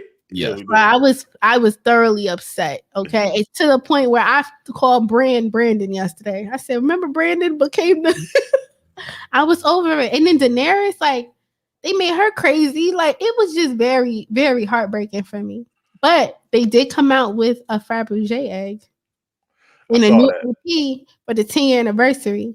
So, get your coins up, your Dodge coins. Absolutely. And I thought this was, at first, I was incredibly hopeful and naive, right? Because I thought that, because there were some rumors that they were going to redo season 8. They were like, hey, you just gave Zack Snyder, right, $70 million to redo, Justice League. Why not redo Game of Thrones? And I'm curious to see what you guys think after my soliloquy here, that if they were actually to do it over and do it better, would you watch it?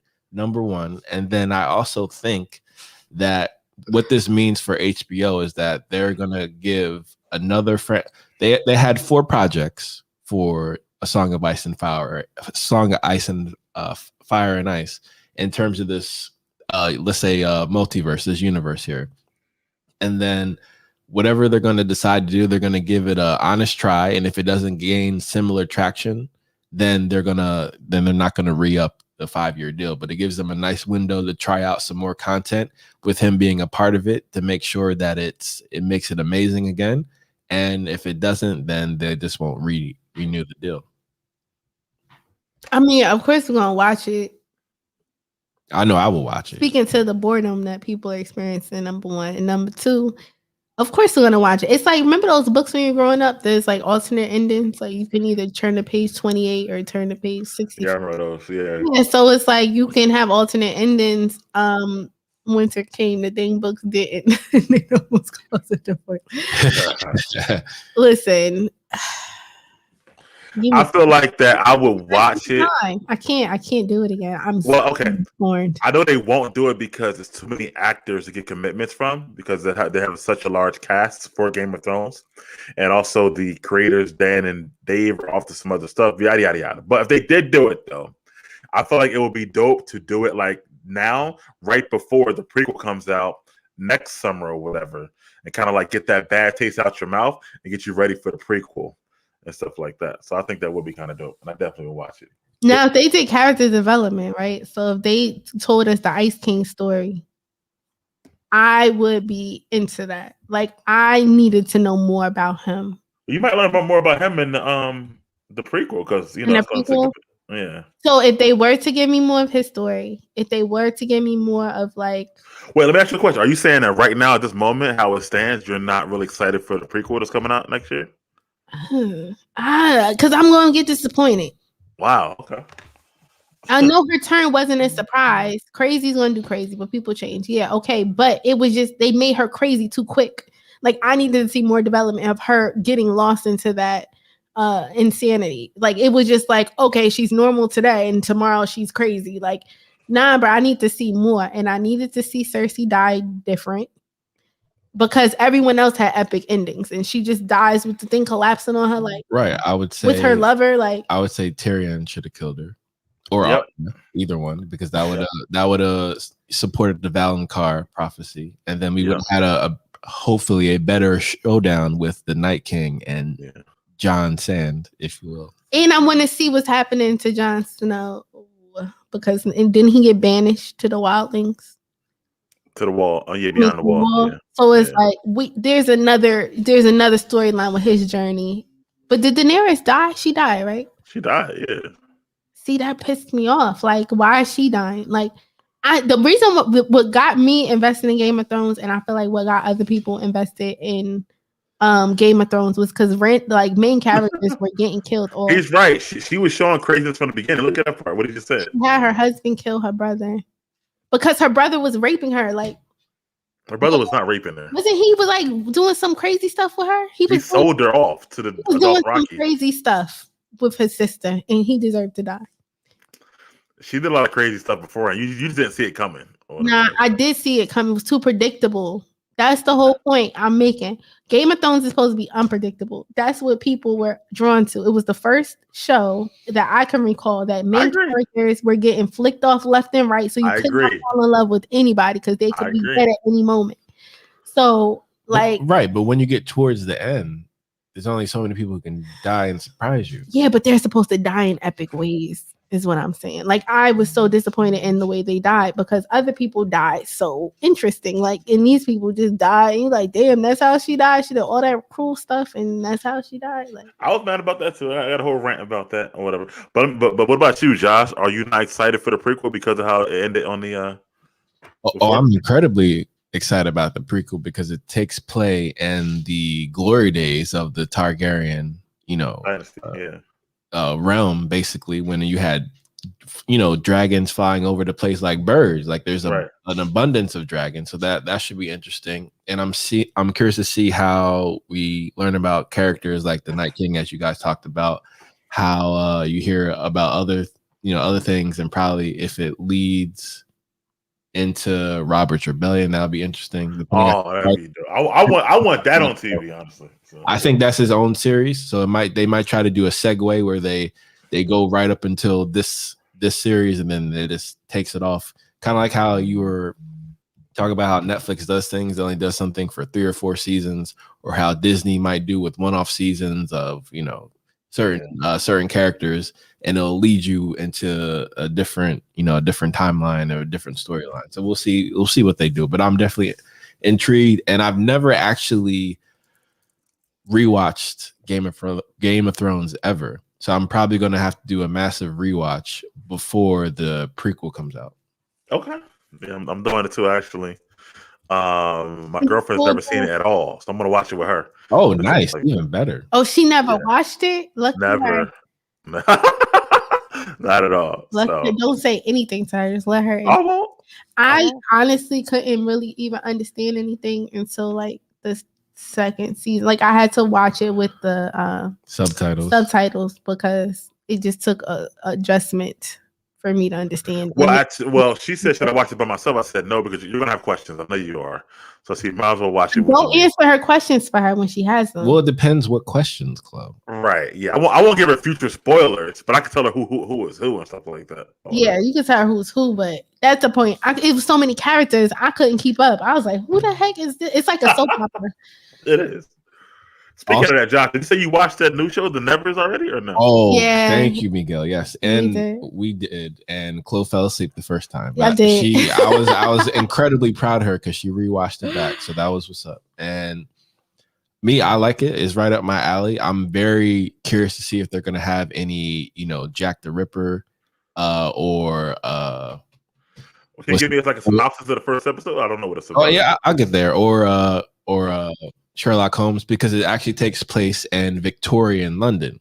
Okay. So in any type of British, specifically London fantasy genre, anything has to do with the Victorian age, you have things like witchcraft. This is during the same time as Frankenstein, Sherlock Holmes, Jekyll and Hyde, all these type of, old school franchises, if you will, in terms of fantasy and whatnot.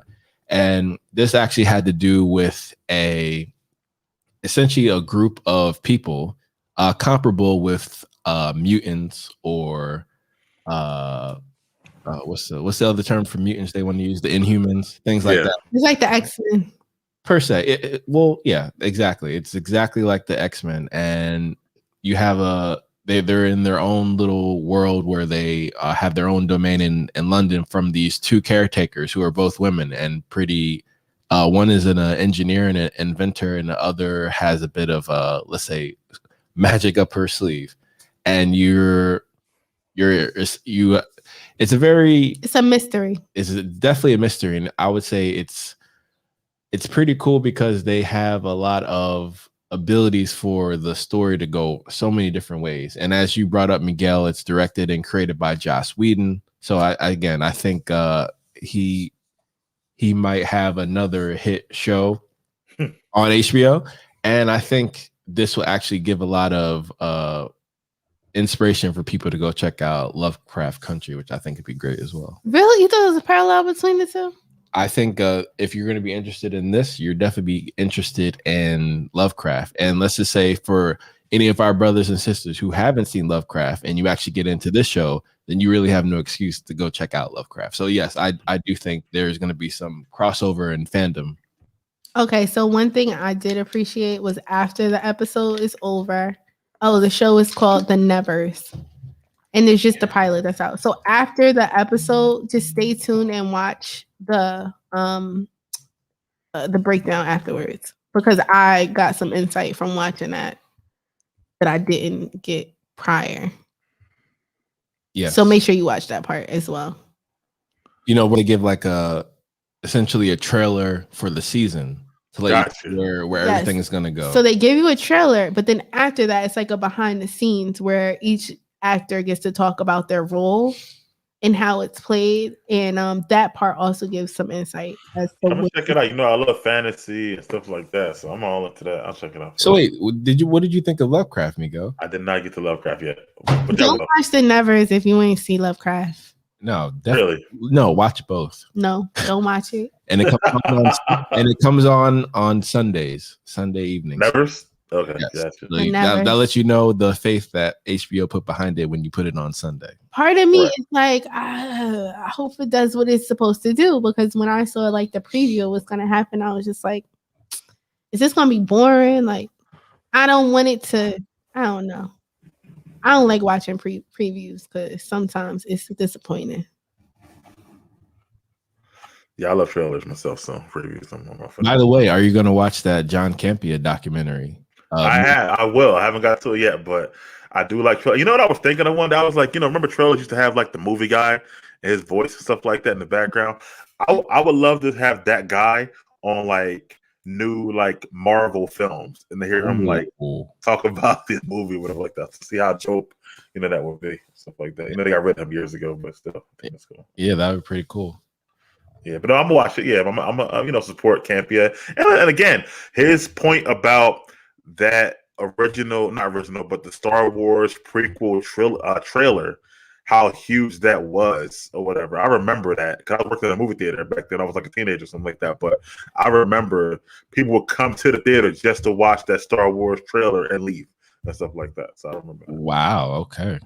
Yeah. Would I get HBO to watch The Nevers? Probably not. But to watch Lovecraft, yes. Yes. You should get HBO Max because of what's on there now, like the movies and stuff like that. Like Mortal Kombat is coming on this week, and then like last week was Godzilla vs. Kong. So if you get that, then you'll get the other stuff too. I would definitely. Oh, if you get HBO Max, they give you all that HBO. Yeah, you get the you get all that stuff or whatever. So yeah, I would get HBO Max. Yeah, I would get HBO Max. Yes. And I would just get the app. I wouldn't get it like with my subscription to my cable service. No. I wouldn't do that. I would get the app and whatnot and watch it on Roku or Amazon Prime. Hold on. Most people, I would say, have a smart TV, so you'll probably have the app available. Mm-hmm. Correct. Yeah. That's true. Yeah, don't waste your money putting it on your cable package because they're gonna add tax to that. And they might try to give you a contract too, so don't do that. Don't do it. Don't let them do it to you. Yeah, I gotta be quicker than that. Yeah. And our next topic is Indiana Jones 5. I saw that. Yeah, and I was very surprised when I saw this because they have they got the guy from Casino Royale, and who is Hannibal Lecter on TV, the French gentleman, to play apparently to play a villain. So maybe he's going to play a version of Le Chiffre and Indiana Jones. So we'll see. I think it's another case of, sometimes just let a franchise go or whatever. I think that Harrison Ford is 90 years old now, whatever he is. I mean, he's that old, but he's old and stuff like that. And I think it's time to just, I don't know, man. Like, I think the last one was Shia. Was that good? He's 78. Crystal Skull. You didn't like Crystal Skull? Did you? I did. I'm an Indiana Jones fan. Okay. I didn't think the one with Shia was that good, Crystal Skull. I just feel like that, I don't know, man. Like, well, I understand your frustration, as I'm sure other Indiana Jones fans, can agree. And the reality is, because it's Lucasfilm, because Spielberg, that's his, and Lucas, that's his brain trust. I knew as soon as Harrison Ford reprised his role as Han Solo, in the new Star Wars trilogy, I knew there was going to be another Indiana Jones. That's just how they work. Got you and whatnot, like but I feel like Hollywood does have, I won't call it an issue, but they won't let franchises go at all. Don't let it go. Look at Fast and Furious. Yeah, Mike. I mean, but that's over what, the last 20 years. 20 years. Indiana Jones came out what, 40 years ago, the first one, 35, 40 years. And Star Wars just did their third trilogy. So like, listen, I'm all for it. Let another Men in Black come out. I'm gonna be right there. Really? Did you watch one with Tessa Thompson and Chris Hemsworth? Did you watch the last one with Tessa Thompson and Chris Hemsworth? Yeah, I love Men in Black. Like, you didn't love that movie. You did not love that movie. And that's the men. And here come the men. That's hilarious. Listen, I'm all for it. And put Will Smith up in there. I mean, yeah, if Will Smith comes back, but that last one was so trash. I don't even know. I don't think I watched the last one. If Will Smith, that's why you still like it. Oh, really? Men in Black International with Chris Hemsworth. Is that on HBO Max? We gotta watch that. It's somewhere, I'm sure. It's somewhere. It's on Hulu. Who knows where a show's gonna die? It's on one of them. I was just saying that was bad. That was the same summer I think Thor Ragnarok came out, something like that. It was just bad. Oh, I saw Thor. And they apparently still want to do the 21 Jump Street crossover with Men in Black. Which that would be funny. I love 21 Jump Street. I will not watch that. Why not? With aliens and 21 Jump Street? If you could watch Jurassic Park and Fast and the Furious. I mean, I'd be watching it because I'd be curious, because these are two brands that are so demographically sound, and they may disappoint fans, but they're not going to really disappoint fans. If they do it together, they'll somehow do it right and execute perfectly. They may stick the landing. So I watch out of curiosity. But for 21 Jump Street, nah, I was never interested. 22 Jump Street was hilarious. I was never interested in that. Was it called 22 Jump Street? It was 21 to 22, yeah. Yeah, the second one was hilarious with Channing Tatum. When he, and Jonah Hill. I'm trying to find Wi-Fi. You're crazy. And then he got high. He would see all that stuff. Was hilarious. They need to make another remake. Yeah, I'm never bored enough to watch that. You didn't see 22 Jump Street? It was better than 21 Jump Street. Yeah. I thought it was fun. That was one of them sequels that I thought was better than the first one. And I want to see didn't they come out with a new Jurassic Park? Well, it's not new anymore, but it's new. Jurassic World 1 and 2. They have 2 Jurassic Worlds. Oh, I'm sorry. Jumanji. Yeah, they do. And it was funny. It was nothing like the first one that was scary. I want to see that. Eddie needs to die. Right. Thank you. And officially passing on. You can't hate alternate Thor. That's definitely not alternate Thor.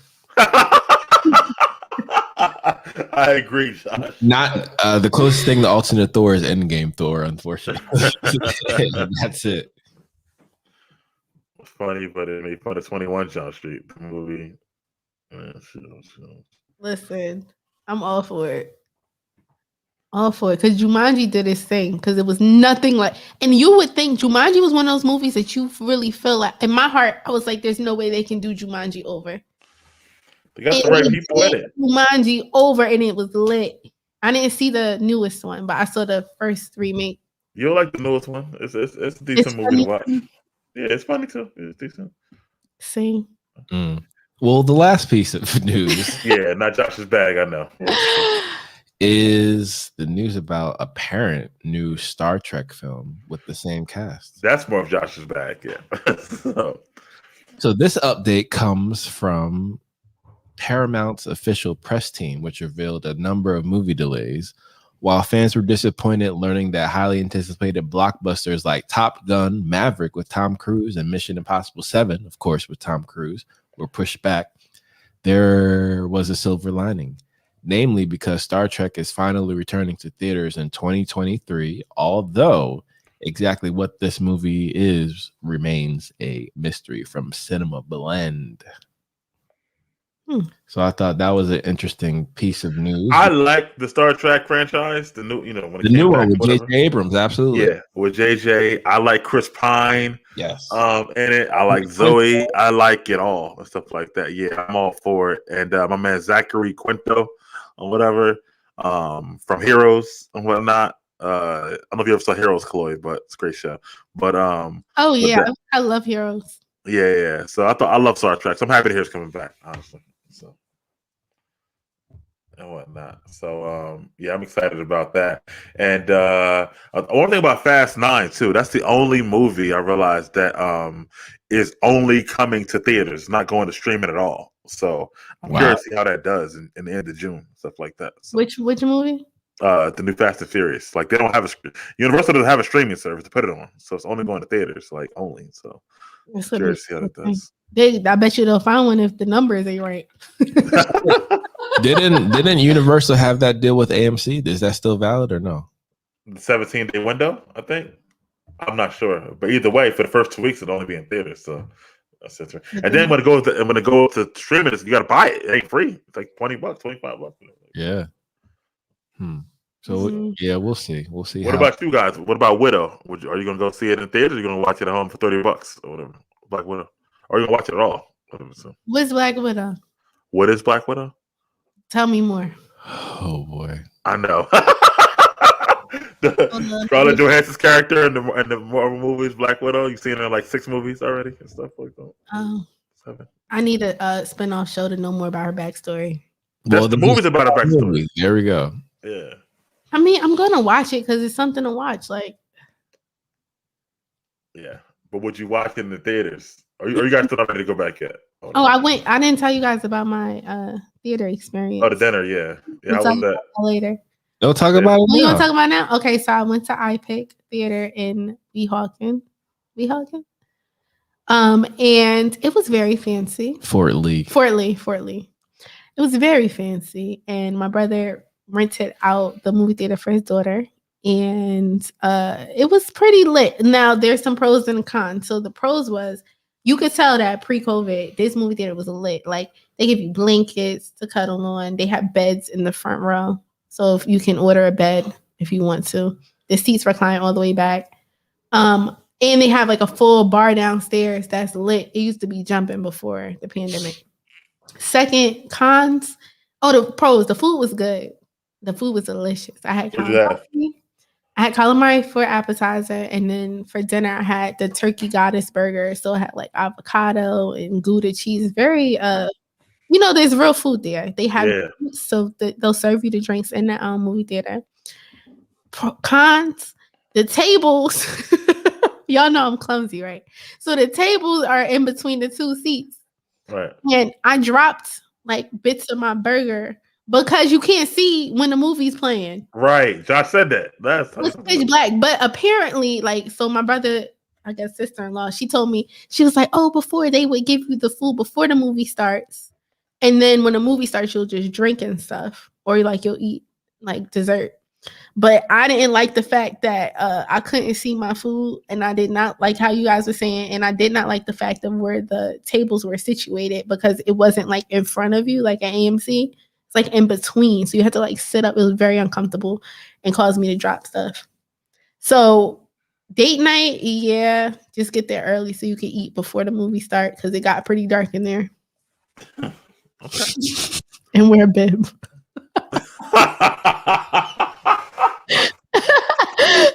You have stuff on your shirt, Chloé. I got barbecue sauce on my shirt, and I was so mad. But when I went to the bathrooms were nice. They had like really nice bathrooms. What do you mean by that, Nate? It's a question before we go. You don't know where Widow would fit in the Marvel universe anymore. I mean, I'm sure he's thinking because she died. I mean, yeah, that part. Yeah. So I think it has to do with that, and I think it'll be similar to the new Captain America with Walker. I think her sister is going to reprise her role as Black Widow for S.H.I.E.L.D. and the event. Yeah, I think so too. Yeah.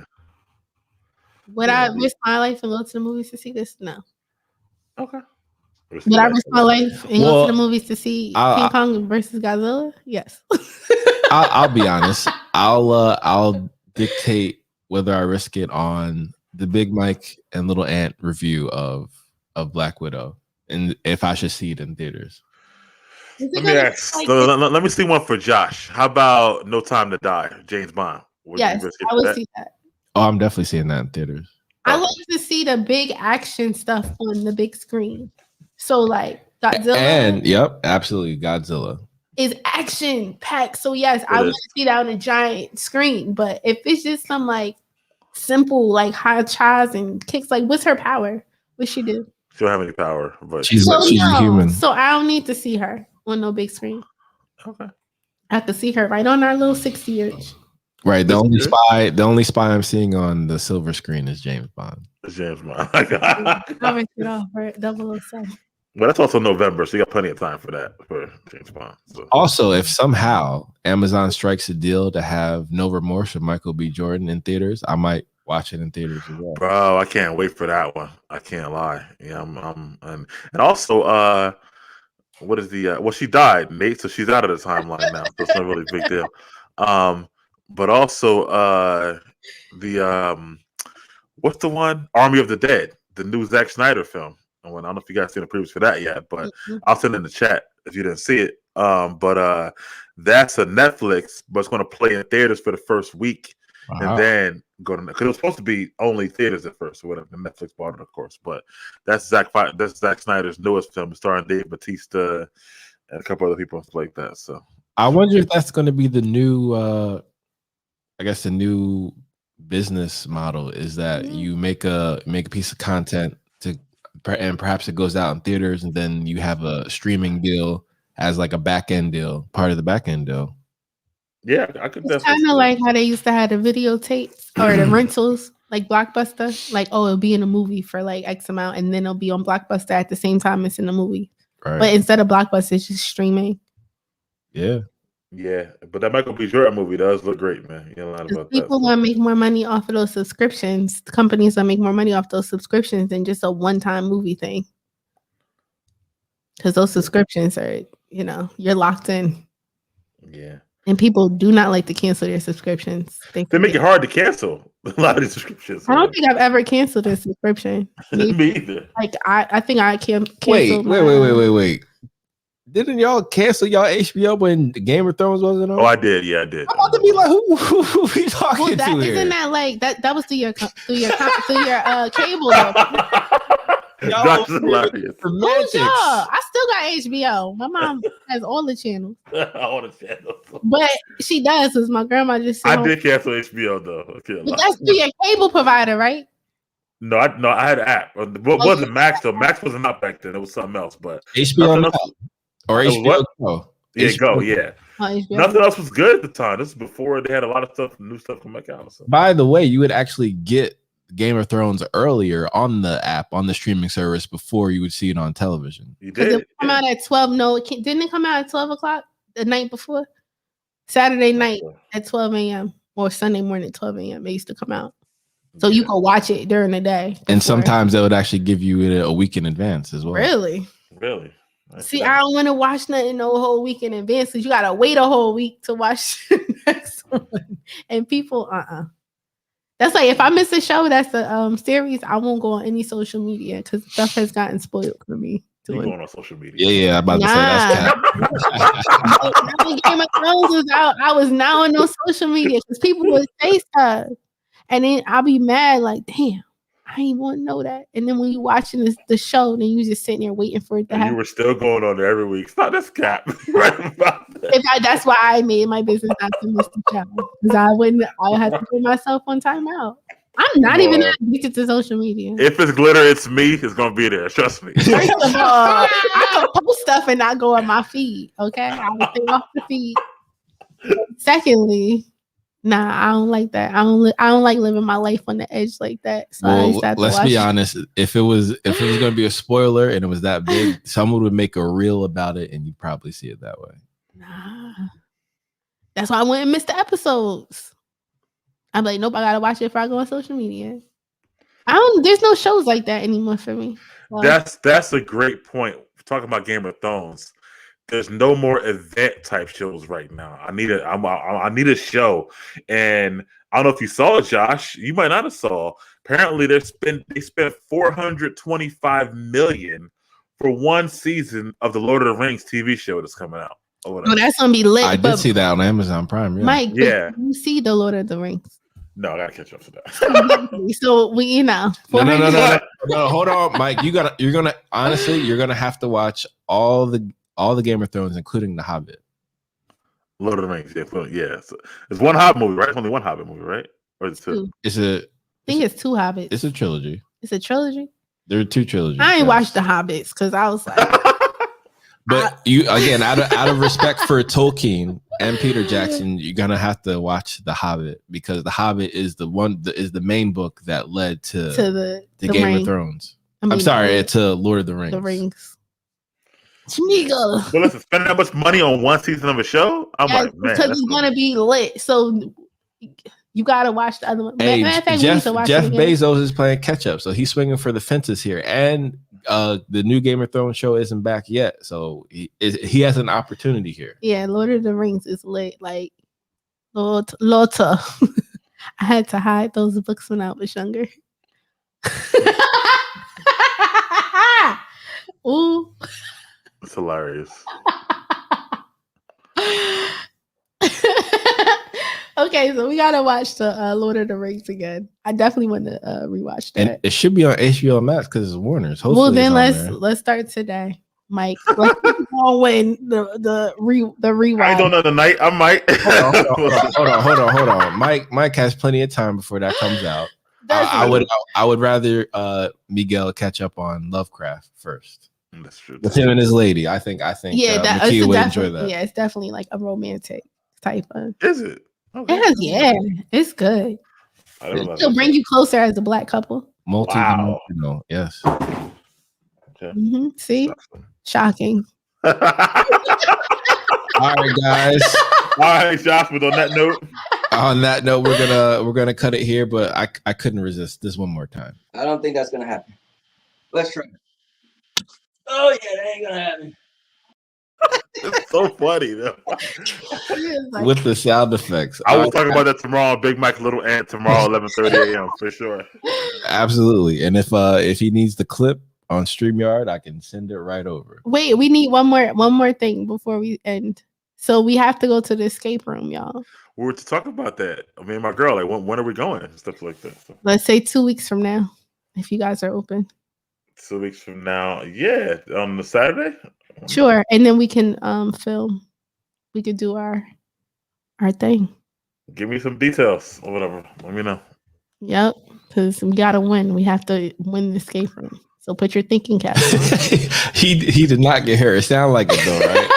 Is that why he's not here? No, he's a great adventure, Nate. Yeah, he's flags for his birthday. Six Flags for his birthday, right? He's not here.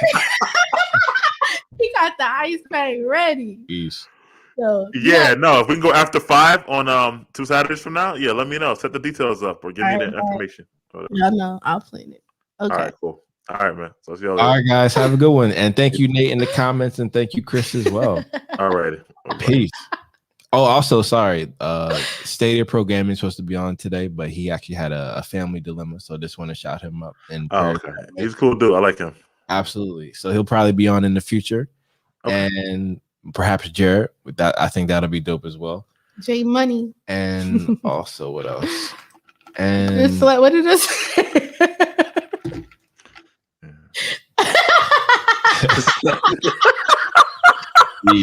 The grunt is hilarious. Listen, that was a grunt disappointment because I don't think that's gonna happen.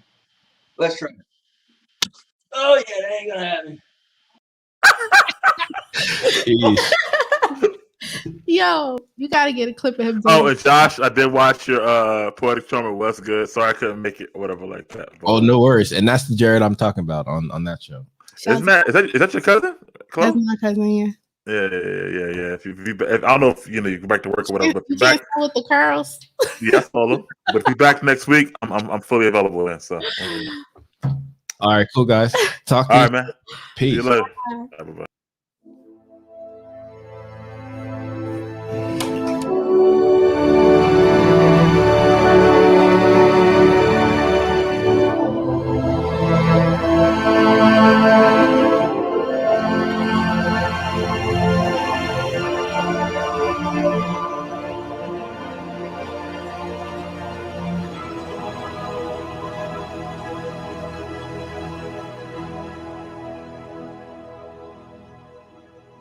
Let's go. Ah!